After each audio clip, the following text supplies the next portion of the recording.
going to show you how to set up a secondary address. So you first log in, and I'm going to be using this account as an example.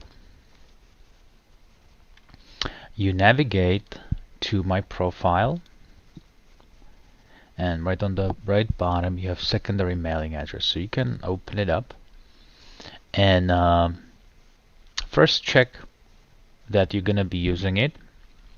Then select when you're going for the secondary email address, or where you're staying at the secondary address. So let's say I'm there from May 10th to, let's say, August 10th. Then I'm going to fill out the address.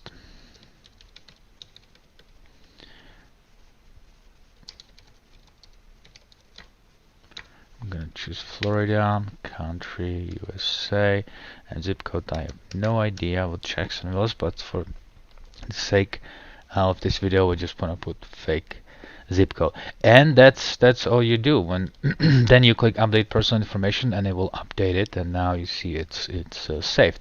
If you decide not to use it anymore, you can just uncheck this checkbox and update the personal information, and from now on only this address will be used.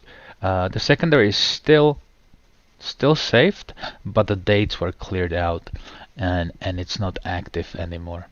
So that's how you deal with secondary mailing address.